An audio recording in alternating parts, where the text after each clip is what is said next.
Hello दोस्तों, welcome to my study class. आज हम लोग सीखेंगे कुछ मैथ के बारे में जो इम्पोर्टेंट होते हैं। अगर आप भी 9th क्लास में हैं तो ये चीज़ें आपको सीखना एकदम जरूरी है। चलिए हम लोग चलते बोर्ड पे। सवाल क्या है, जैसे कि यहाँ पर दिया हुआ है एक त्रिभुज की भुजाएं 26 cm, 28 cm तथा 30 cm है, तो इस त्रिभुज का क्षेत्रफल ज्ञात करना है। इस त्रिभुज का क्या करना है, क्षेत्रफल ज्ञात करना है। वो भी आपको हेरोन को सूत्र पर, हेरोन का जो सूत्र होता है, फॉर्मूला होता है, उस पर आपको इसको रखकर इसका क्षेत्रफल ज्ञात करना है। तो चलिए इसको हम लोग ज्ञात करते हैं कैसे हेरोन के सूत्र पर सवाल को रखकर बनाया जाता है। सबसे पहले आपको ये देखना है त्रिभुज में कौन कौन सी भुजा दिया हुआ है। ठीक है, तो सबसे पहले जो भुजा दिया है उसको हम लोग लिख लेते हैं। गिवन दैट, इसका मतलब हुआ कि सवाल में जो दिया है उसको हम लोग लिख लेते हैं। ठीक है, तो ए बी भुजा कितना है 26 cm और बीसी कितना है, बीसी भुजा आपका है 30 cm और एसी आपका, एसी भुजा आपका है 28 cm। ठीक है, सवाल में जो चीज दिया रहता है पहले उसको हम लोग लिख लेते हैं, ताकि लिख लेंगे तो ताकि इसको बनाने में आसानी पड़ेगा और सवाल को समझ में अच्छे से आएगा। ठीक है, यहाँ तक तो हो गई। तो इस त्रिभुज का क्षेत्रफल निकालने से पहले सबसे पहले इस त्रिभुज का हम अर्ध परिमाप मालूम करेंगे, जिसको अर्ध परिमाप को हम लोग एस से सूचित करते हैं। तो इस त्रिभुज में क्षेत्रफल निकालने से पहले सबसे पहले आपको एस निकालना पड़ेगा। एस पॉइंट अर्ध परिमाप को एस से सूचित किया जाता है। तो एस निकालने का फॉर्मूला होता है ए प्लस बी प्लस सी बटा 2। यानी कहने का मतलब ये हुआ आपका ए भुजा और बी भुजा और सी भुजा, यानी कहने का मतलब तीनों भुजा जो है इसको आपको जोड़ना है। जैसे कि 26 प्लस 30 प्लस 28 लिख देना है। उसके बाद बटा में क्या है, नीचे 2 है, यहाँ पे 2 लिख देना है। ठीक है, अब इसको हम लोग जोड़ लेते हैं। 26, 30 और 28 कितना होता है। ठीक है, तो 8 0 6 यहाँ पर होगा 14 का 4 अपना लगा 1 3 2 5 5 2 7 1 8, यानी 84 हुआ और ये 2 इसी तरह आ गया। अब 2 से भाग करेंगे 84 में तो मेरा क्या होगा 42 होगा। यानी मेरा अर्ध परिमाप कह लीजिए चाहे एस कह लीजिए, एस मेरा कितना निकल गया 42 निकला है। ठीक है, अब देखिए त्रिभुज का क्षेत्रफल कैसे निकाला जाता है। त्रिभुज ए बी सी का क्षेत्रफल बराबर, अब लिखने हम जा रहे हैं हेरोन का सूत्र। यही होता है हेरोन का सूत्र, S into S minus A S minus B S minus C, यही होता है हेरोन का सूत्र। इसी सूत्र पर त्रिभुज का क्षेत्रफल निकाला जाता है। ठीक है, तो इसको आप लोग याद कर लेंगे क्योंकि ये 9th क्लास में बहुत इंपॉर्टेंट फार्मूला है। 9th क्लास का मैथ जो होता है उसका बहुत इंपॉर्टेंट फार्मूला है, क्योंकि आपको इसी फार्मूले पर अधिकतर क्वेश्चन मिलेंगे बनाने के लिए। ठीक है, तो चलिए हम लोग मान को रखते हैं, यहाँ रूट खींच देंगे। एस, एस मेरा कितना निकला है यहाँ पे 42, तो यहाँ पर लिख देंगे 42। ठीक है, और फिर यहाँ पे कह रहा है एस, एस कितना है 42 है, तो 42 लिखिए। और ए कितना है, ए भुजा मान लीजिए 26 है, तो 26 लिख दिए। फिर एस कितना है 42 माइनस बी, बी भुजा कितना है मान लीजिए आप 30 मान लीजिए। ठीक है, उसके बाद एस आपका फिर कह रहा है एस यहाँ पे, तो एस 42 है तो 42 लिख दिए। और भुजा सी कितना है 28 है, 28 लिख दिए। अब इसको हम करेंगे क्या कि घटाव करेंगे, 42 से तो 42 उस तरह रह गया। अब इसको हम घटाव करते हैं, 12 में से 6 गया तो 6, इसमें हो गया 3 3 में से 2 गया 1। अब कुछ में से हटा देते हैं, यहाँ पे कुछ नहीं है तो गुणा है। ठीक है, इसमें से इसको घटा दिया तो 16 हुआ, 16 लिख दिया। ठीक है, फिर लिख देंगे यहाँ पे गुणा। अब 42 में से 30 को घटाएंगे। ठीक है, तो 2 में से 0 जाएगा तो 2 और 4 में से 3 जाएगा तो 1। अब इसको घटा लेते हैं, इसको घटाते हैं, 12 में से 8 गया तो 4, 3 में से 2 गया तो 1। देखिए दोस्तों, ये फॉर्मूला जिस तरह का रहा था उस तरह से हम मान को केवल रख दिए हैं, और 42 में 26 को घटाए तो इतना आया, इतना लिख दिए, और इन दोनों को देखिए कुछ नहीं तो क्या है, गुणा है। फिर 42 में से 30 को घटाए तो 12 आया तो 12 लिख दिए, फिर दोनों कोष्ठ के बीच गुणा है तो गुणा लिख दिए, फिर 42 से 28 घटाए तो क्या हुआ, 14 हुआ, 14 हुआ तो 14 लिख दिए। ठीक है, अब देखिए आज इसके आगे क्या करना है। देखिए, जब ये संख्या हमें प्राप्त हो गया है, आप चाहो तो सबको गुणा करके जो संख्या आएगा उस संख्या का वर्गमूल निकाल सकते हैं, निकाल देंगे तो उस तरह भी आंसर आपका आ जाएगा। आप चाहो तो इसको यहीं से छोटा करके यानी गुणनखंड करके संख्या को इसमें लिख देंगे और तभी आंसर आ जाएगा। तो अगर इसको गुणा करेंगे सब संख्या को एक में, इस संख्या बड़ी हो जाएगा, और बड़ी हो जाएगा तो फिर वर्गमूल निकालने में थोड़ा सा समय लगेगा, तो हम वर्गमूल निकालते नहीं है, इसको गुणनखंड करके संख्या को तोड़ कर यहाँ पर लिख देते हैं और आसानी रहेगा। सबसे पहले 42 है, 42 का गुणनखंड करेंगे तो क्या आएगा। ठीक है, देखिए दोस्तों, यहाँ तक आपको समझ में आ गया। इसके आगे क्या करना है, सबसे पहले देखना है जो जोड़ा में होगा तो 2 के लिए 1 लिखेंगे, एक संख्या लिखेंगे, समझे ना। जैसे कि मान लीजिए 2 2 है तो 2 2 के लिए 1 2 लिखेंगे। अगर 4 2 है तो जोड़ा लगाएंगे तो 2 2 का जोड़ा लगेगा, तो 4 2 के लिए 2 2 लिखेंगे। देखिए, देखते हैं कितना 2 है। एक यहाँ पर है 1 2 3 4, 4 2 है तो 4 2 के लिए हम 2 2 लिखेंगे। ठीक है, अब देखिए 3 कितना है, 3 एक यहाँ पर है 1 2, 3 2 वो है तो 2 3 के लिए 1 3 लिखेंगे।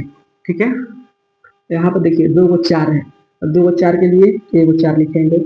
और 7 देखिए, 7 एक यहाँ पर है और एक यहाँ पर है, अब 2 7 के लिए 1 7 लिखेंगे।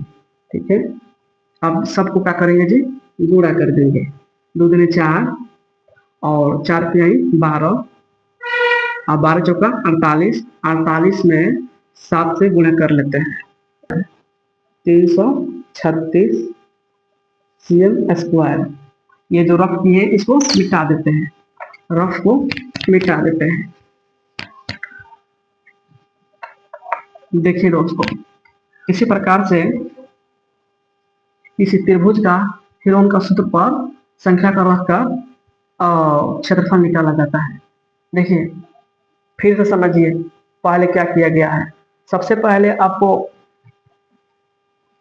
इधर त्रिभुज में देखना है, चित्र में देखना है, भुजा देखना है, कौन कौन सी भुजा दिया है उस भुजा को यहाँ पे लिख दिए। ठीक है, और त्रिभुज का क्षेत्रफल निकालने से पहले हम उसका अर्ध परिमाप मालूम करते हैं। तो अर्ध परिमाप मालूम करने के लिए यहाँ पर फॉर्मूला देता है S बराबर A plus B plus C, यानी कहने का मतलब जो तीन गो भुजा होता है उसका योग करना है और उसमें 2 से भाग करना है।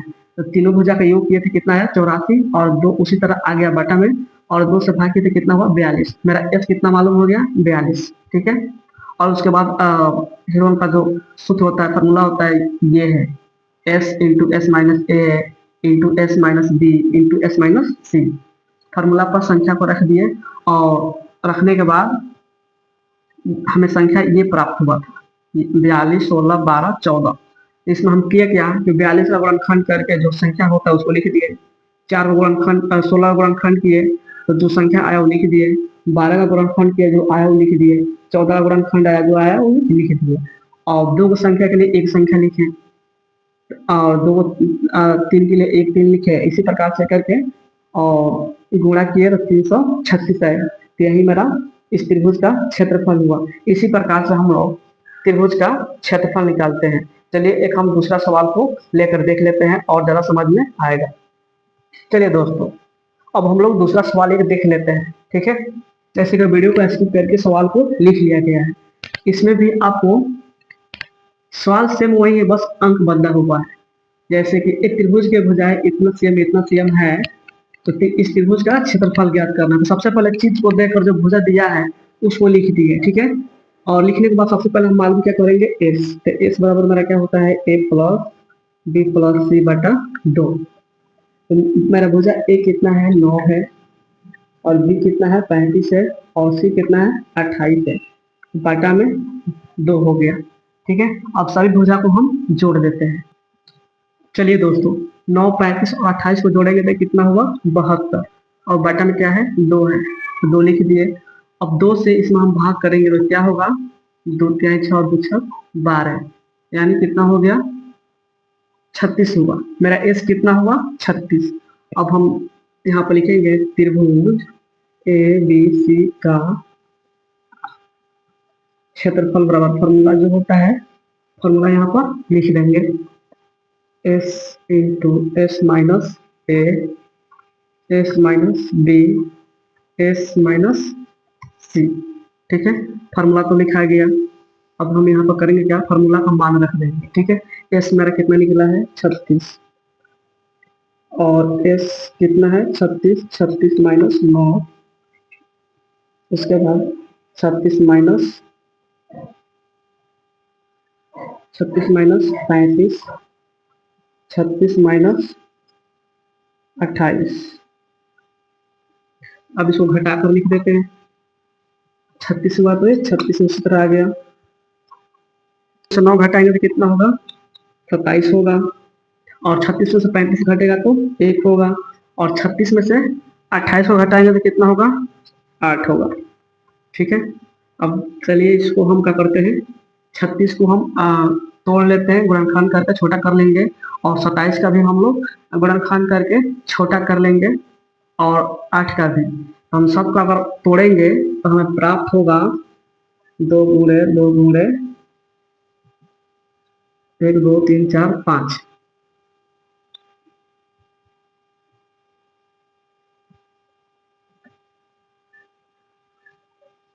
1 2 3 4 5। देखिए दोस्तों,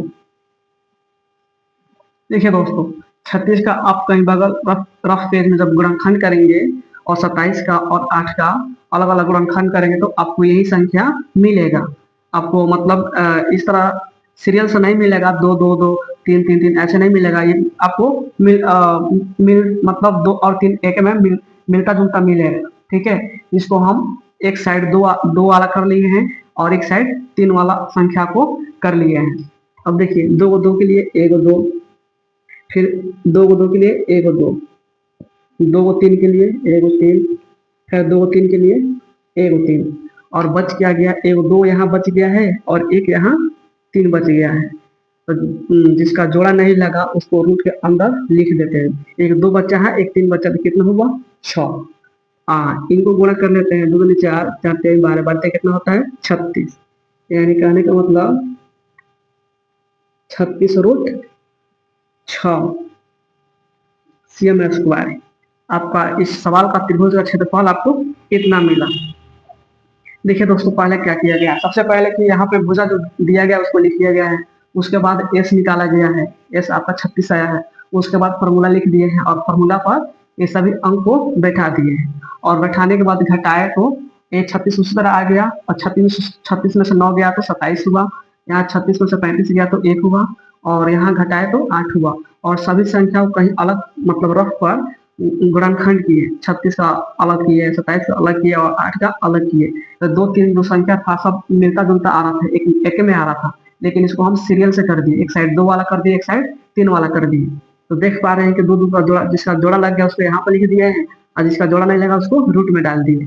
जैसे कि एक 2 का और एक 3 का जोड़ा नहीं लगा, तो इसको 2 और 3 गुणा किया तो कितना हुआ 6, रूट में 6 हो गया, और जिसका जोड़ा लगा था उसको बाहर लिखे हैं, इसको गुणा किए 2 दूनी 4, और 4 3 12, 12 में 3 से गुणा किया तो कितना हुआ 36, 36 रूट 6 सीएम स्क्वायर, यही आपका आंसर हो गया। और इसी प्रकार से हम लोग हेरोन का सूत्र पर त्रिभुज का क्षेत्रफल निकाला जाता है। आई होप कि इसको यह क्लास आपको समझ में आया होगा, कैसे त्रिभुज का क्षेत्रफल निकाला जाता है। वीडियो अच्छा लगे तो जरूर लाइक कीजिएगा। फिर मिलते हैं नेक्स्ट वीडियो में, तब तक के लिए जय हिंद जय भारत।